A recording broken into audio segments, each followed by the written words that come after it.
Okay, so some of you have noticed that in a couple of my recent videos at the end, I am putting up what is actually old footage. Just now I'm putting in my omega-3 super pack into my breakfast cereal.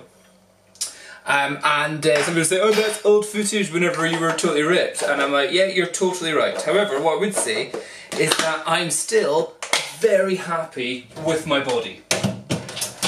When I got to that level of being super ripped, I was able to go to the gym at 7 in the morning before work, do an hour's workout, half an hour sitting in the sauna, and then drive off to work for 9 o'clock.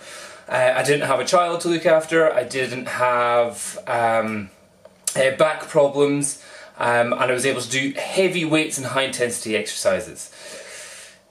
My current situation is I have got a blown out disc in my spine, which means that right now I can't feel my foot. It's incredibly painful, which is odd. I can't feel it, but it's painful. It's a weird thing where it's like that pins and needles that you get where you can't really feel it, but you know there's pain there. Don't know how else to describe it. And so I can't lift anything. I can't do shoulder press. I can't even bench press. If you're doing bench press right, you're arching your back really hard, and you're effectively putting stress on your lower back as well, making it compress. Even pull-ups, the amount of core activation whenever you're doing a pull-up is quite substantial, and just activating the core squeezes my spine, which causes pressure on the sciatic nerve, which causes more pain, so I can't do any exercise whatsoever. However, what I can say is that it's very, very surprising I didn't go back to be my super fat dom that I used to be. Hold on. That is who I used to be. This guy here is me when I had hair. And I was incredibly fat. Like, look at those breasticles, look at that gunt. But that was me. I was doing loads of exercise at that stage. I was running, I was weightlifting, I could do a whole hour on the running machine in the gym. At that point, I was doing the gym maybe 2 times a day. I'd be going in the morning and in the evening. That was when I was at university. When you're at university, you've got time to do anything.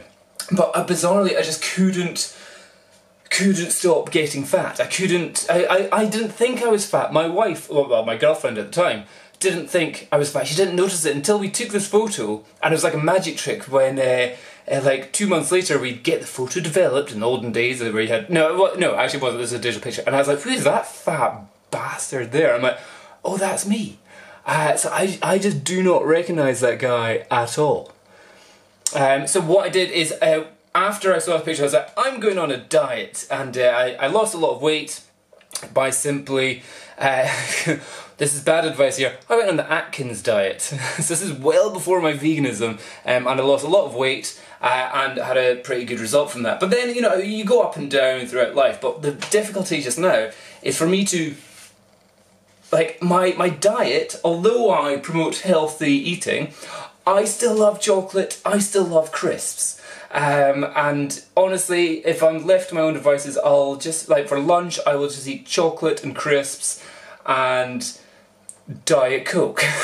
So I'm not, it's a difficult one to be really pro-healthy diet when you don't have any health problems. Like, if you're like, oh, I've got a terrible diabetes or pancreas problems or something, then yeah, you're like, I'm totally going on a healthy diet. For me, I'm like, no, I'm totally fine, totally healthy. I've got a sore back, but that's nothing to do with diet. Diet's not going to fix that.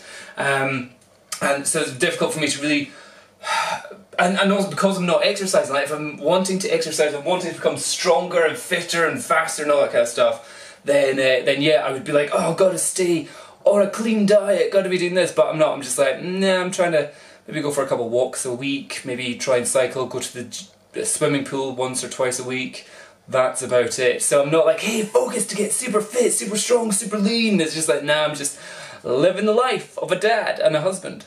But the challenge is to not become as fat as that. And what I'm actually quite surprised about is that I haven't gone and got that fat. So yeah, as you see, if I stand way back here, I'm not hanging over. I don't have breasticles hanging down. Yeah, my triceps are pretty pathetic. And my back is, it's just got no muscle there at all. My chest isn't too bad, you can almost see a bit of muscles in there. But to be in the physical condition that I'm in, with the disabilities that I've got, I am more than happy with where I'm at. I could try and get leaner and fitter, but the danger of me trying to get leaner and fitter and do exercise and do weights is potential getting bedridden in agonising pain and being addicted to painkillers again. So just like, let's not bother there. So I'm really in a stage of just like, let's just be healthy rather than super lean and fit. But what I would say is that I think I get the feeling that my veganism, my non-animal diet that I'm having, possibly does have benefits in stopping me from getting fat. You can have a vegan diet and be fat. You can have a vegan diet and get fat, and get fat while on it. But I think it can be more difficult to get fat on a vegan diet compared to if you're just on a standard, average, normal diet. Granted, chicken, turkey, stuff like that, lean meats won't make you gain any fat, but for some reason I think maybe it's the... And again, fats are good for you, so it's not even like, oh, don't have butter. I'm like, nah, butter's great, but I get the impression that if I wasn't trying to be vegan and I wasn't trying to cut out all the animal products, I would have chopped up a heck of a lot more than where I'm at just now. So although anyone can lose weight on any diet, the best diet is the one that you can stick with. And at the moment, one which I don't really need to think about is a fairly vegan diet that I'm having just now. So, just to let you know, for my breakfast, I am having, let's just see, can we see abs? There's kind of abs, there's almost abs. Gotta breathe out. You can almost see something. Yes, no, it's not happening. So for breakfast, for my vegan breakfast, is I'm having some malt wheats in there. Instead of, what do you call it? What do I love? I love honey. Somebody told me, don't have honey, have this stuff. This stuff is duff. It's really boring. It's got like no flavour to it. Honey is so... I'm going out to the shops and I'm ruining my veganism. I'm going to buy more honey. Honey is awesome. I've got coconut over here. I've also thrown in some sesame seeds. They're full of good stuff. Iron, I think, or something like that. And some desiccated coconut in there. And then to make it vegan, instead of using... Oh, like, look at the... Ugh, yeah, that's how much I use milk. I use chocolate soy milk in there, so that makes it fantastic. So that's my breakfast, and that's my old me, and you are going back in the drawer.